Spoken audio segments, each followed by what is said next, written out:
Good morning बच्चों। कर्णावती विद्यालय में आप सभी का स्वागत है। कक्षा 8 विषय सामाजिक विज्ञान, जिसमें पाठ 13 स्वतंत्र भारत, राज्यों की रचना और पुनः रचना।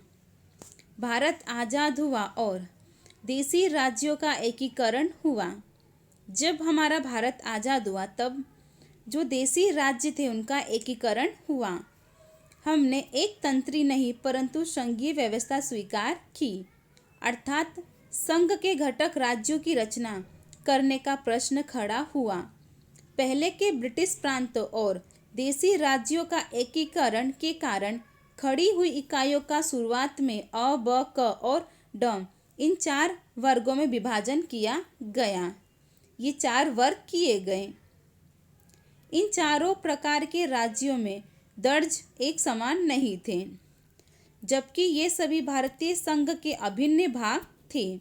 ईस्वी सन 1950 में जब संविधान का अमल शुरू हुआ तब भारत इन 4 प्रकार के राज्यों का बना हुआ एक संघ था। यह एक कामचला व्यवस्था थी। अ प्रकार के मद्रास राज्य में से तेलुगु भाषी प्रदेश का अलग राज्य आंध्र प्रदेश बनाने के लिए तेलुगु भाषी लोगों ने उग्र आंदोलन किया। इस उग्र आंदोलन के कारण केंद्र सरकार को उनकी मांग स्वीकार करनी पड़ी। 1 अक्टूबर 1953 के दिन अलग राज्य आंध्र प्रदेश की रचना की गई। उसके बाद भाषा के आधार पर राज्यों की रचना करने की मांग समग्र देश में उठी। केंद्र सरकार ने राज्यों की पुनर्रचना का अध्ययन करके आवश्यक सिफारिश करने के लिए राज्य पुनर्गठन आयोग की नियुक्ति की। भारत के सर्वोच्च न्यायालय के पूर्व न्यायाधीश फजल अली को अध्यक्ष पद पर नियुक्त किया गया। इस आयोग का विवरण मिलने के बाद संसद में राज्यों की पुनर्रचना करने का विधेयक पारित किया। 1 नवंबर 1956 से उसको लागू किया गया। 4 प्रकार के राज्यों को रद्द करके 14 राज्यों और 6 केंद्र शासित क्षेत्रों में राज्यों की पुनर्रचना की गई। उन 14 राज्यों में से अधिकांश राज्यों की रचना भाषा के आधार पर हुई थी, परंतु इनमें से पंजाब में पंजाबी, हिंदी और बॉम्बे प्रांत में मराठी और गुजराती इन 2 भाषाई क्षेत्रों का समावेश किया गया था। उसके विरुद्ध गुजरात और महाराष्ट्र में भाषा के आधार पर राज्यों की रचना करने के लिए भी उग्र आंदोलन शुरू हुए। महागुजरात आंदोलन। संसद में द्विभाषी राज्यों का प्रस्ताव स्वीकार किया गया। उसी दिन अहमदाबाद के लॉ कॉलेज के विद्यार्थियों की सभा में एक्शन कमेटी की रचना भी की गई। विद्यार्थियों ने स्वयंभू प्रदर्शन शुरू किया, जिन घटनाओं ने आंदोलन को धीरे धीरे और भी उग्र बनाया। महागुजरात आंदोलन। नेता इंदुलाल याजिच। महागुजरात का यह आंदोलन धीरे धीरे कैसा हुआ हिंसक बना। उपद्रव तथा गोलीबारी से लोकमत अधिक उत्तेजित हुआ। इस आंदोलन को इंदुलाल याज्ञिक, जयंती दलाल, ब्रह्म कुमार भट्ट आदि नेताओं का मार्गदर्शन भी मिला। यह आंदोलन लोक अदालत बना और समग्र गुजरात में फैल गया। इंदुलाल याज्ञिक ने नेतृत्व में महागुजरात के लिए आंदोलन करने वाले सभी राजनीतिक दलों ने सितंबर 1956 में महागुजरात जनता परिषद की स्थापना भी की थी। गुजरात को अलग राज्य बनाने का आंदोलन इस परिषद ने चालू रखा। लोग राष्ट्रीय नेताओं की सभा के समय स्वयं बंद करके उनका बहिष्कार करते थे। इंदुलाल याज्ञिक को सुनने के लिए लोग उमड़ पड़ते थे। इस तरह आंदोलन उग्र बनता गया और भी हिंसक बन गया। इंदुलाल याज्ञिक जनता के चाचा बने। गुजरात राज्य की स्थापना।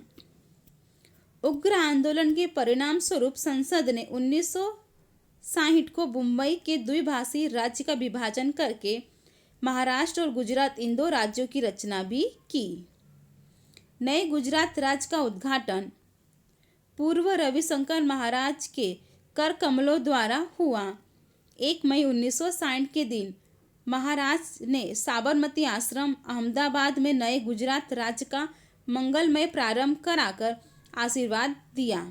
गुजरात के प्रथम राज्यपाल के रूप में मेहंदी नवाज जंग तथा मुख्यमंत्री के रूप में डॉक्टर जीवराज मेहता ने कार्यभार संभाला। फ्रांसीसी और पुर्तगाली संस्थानों का भारत संघ के साथ विलय।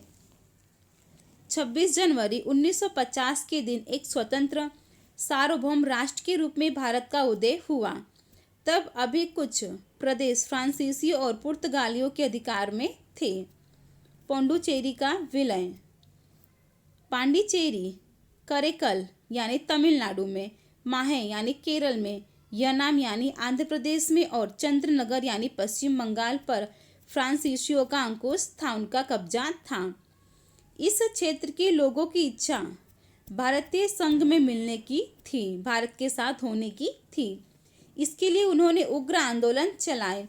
इस स्वातंत्र्य आंदोलन को कुचल डालने का प्रयास फ्रांसीसियों ने किया। 1948 में पुडुचेरी में एक विराट सभा में लोगों भारत छोड़ो के आंदोलन की घोषणा की। इस प्रश्न का शांतिमय समाधान करने के लिए सरकार ने केंद्र सरकार के साथ समझौता किया। अंत में फ्रांस सरकार सहमत हुई। 31 अक्टूबर 1954 को ये फ्रांसीसी उपनिवेश भारत को सौंप दिए गए। गोवा दीव दमन का विलय। फ्रांसीसियों की अपेक्षा पुर्तगीज ज़्यादा हठी निकले।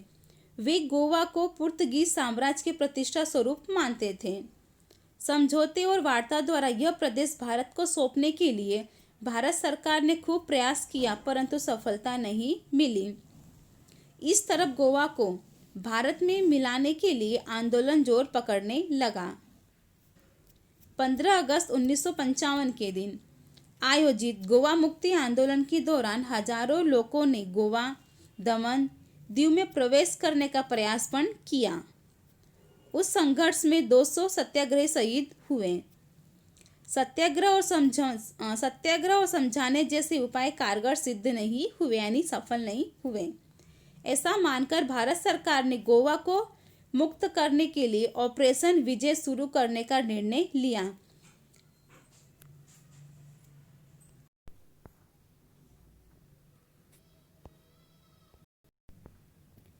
17-18 दिसंबर 1961 की मध्य रात्रि को जनरल चौधरी के नेतृत्व में सैनिक अभियान शुरू हुआ। दूसरे दिन दोपहर को अभियान पूरा हुआ। भारतीय दलों ने गोवा, दीव और दमन पर अधिकार करके वहां राष्ट्रध्वज फहराया। इस तरह से पश्चिमी साम्राज्य का रहा सहा अवशेष भी भारत की धरती पर से दूर हुआ। भारत पाकिस्तान के बीच के संबंध। भारत के स्वतंत्र होते ही भारत पाकिस्तान के बीच के संबंध बिगड़े हैं। दोनों देशों की सरहद के संबंध में समाधान न होने से भारत की सीमा पर पाकिस्तान की घुसपैठ चलती ही रहती है। भारत और पाकिस्तान के बीच कश्मीर के मामले पर भारी मतभेद रहा है। भारत और पाकिस्तान के बीच ईस्वी सन 1948, 1965 और 1971 में इस तरह 3 बार युद्ध हुए हैं, जिनमें हर बार पाकिस्तान हारा। दोनों देशों के बीच ताकसन समझौता और शिमला समझौता हुआ, फिर भी पाकिस्तान पर इन समझौतों का पालन नहीं करता। ईस्वी सन 1999 में जब पाकिस्तानी दल कारगिल क्षेत्र में घुस गया, तब विवश होकर भारत को सैन्य शक्ति का उपयोग करना पड़ा। ईस्वी सन 1998 में भारत ने परमाणु परीक्षण किया। उसके बाद पाकिस्तान ने भी परमाणु परीक्षण किया। इस तरह अब दोनों देश परमाणु शस्त्र वाले देश बने हैं। अच्छे संबंध बनाने की जितनी मात्रा में उत्सुकता भारत जताई है, उसका समुचित प्रतिभाव पाकिस्तान ने नहीं दिया। यह खेदजनक बात है। वर्तमान भारत। स्वतंत्रता के 64 वर्षों बाद हमारे देश का प्रदर्शन कैसा रहा? संविधान में निर्धारित किए गए आदर्शों को हमने सिद्ध किए। पंचवर्षीय योजनाओं के अमल के बाद भारत में औद्योगिक विकास का सही अर्थ में प्रारंभ हुआ। सूती कपड़े, चीनी, लोहा इस्पात के उपयोग, इंजीनियरिंग, रसायन, कोयला उद्योग इत्यादि का अच्छा विकास हुआ है। औद्योगिक चीज वस्तुओं के मामले में हम स्वावलंबी बने हैं। इसके अतिरिक्त इलेक्ट्रॉनिक तथा ऊर्जा, खनिज तेल, कंप्यूटर, माइक्रोचिप्स, टेलीकम्युनिकेशन, स्टील, खाद, सीमेंट और पेट्रोल केमिकल्स जैसे उद्योगों को भी गति मिली है। बहुत से विदेशी विवेचक मानते हैं कि भारत एक देश के रूप में अधिक समय तक नहीं टिक सकता। कुछ लोग मानते हैं कि भारत सैनिक शासन के अंतर्गत आ जाएगा, परंतु ये आकांक्षाएं निर्मूल साबित हुई है। भारत आज तक प्रजातंत्र की राह पर है, जो गौरव में सफलता है। यहाँ के लोग की भाषा और धर्म की विविधता राष्ट्र की एकता में बाधक नहीं बनी है। औद्योगिक, वैज्ञानिक, आंतरिक स्वरूप की सुविधाएं, कृषि और शैक्षणिक विकास में राष्ट्र ने प्रगति की है। परंतु दूसरी ओर यह भी सत्य है कि आज भी जाति के भेदभाव देखने को मिले हैं। संविधान में धर्मनिरपेक्षता का आदर्श होने पर भी अलग अलग धार्मिक समूहों के बीच संघर्ष हुए हैं। सबसे अधिक परेशानी करने वाली बात यह है कि धनी और गरीब वर्ग के बीच अंतर लगातार बढ़ता रहा है। भारत के अमुक समूह को आर्थिक विकास का अधिक लाभ हुआ है। वे आलीशान मकान में रहते हैं। दूसरी तरफ बहुत से लोग आज भी गरीबी रेखा के नीचे जीते हैं। शहरों की झुग्गियों में रहने वाले बहुत से लोग अपने बच्चों को विद्यालय में नहीं भेज सकते। महंगाई और भ्रष्टाचार असह्य रूप से बढ़ रहे हैं। हमारा संविधान कानून की दृष्टि से सभी को समान मानता है, परंतु वास्तविक जीवन में अमुक भारतीय दूसरे की तुलना में अधिक शक्तिशाली है। स्वतंत्रता के समय में निर्धारित किए गए आदर्शों की दृष्टि से देखें तो भारतीय लोकतंत्र बहुत बड़ी सफलता का दावा नहीं कर सकता, परंतु यह भी हकीकत है कि वह निष्फल भी नहीं है। महात्मा गांधी की अनुयायी मीरा बहन। आर्थिक नीति के कारण पर्यावरण पर पड़े प्रभावों पर उचित ध्यान नहीं दिया गया। मीरा बहन ने 1949 में लिखा है कि विज्ञान और यंत्रों द्वारा उसे मानवता को अमुक समय पर अधिक लाभ हो सके हैं, परंतु अंत में तबाही ही मिलेगी।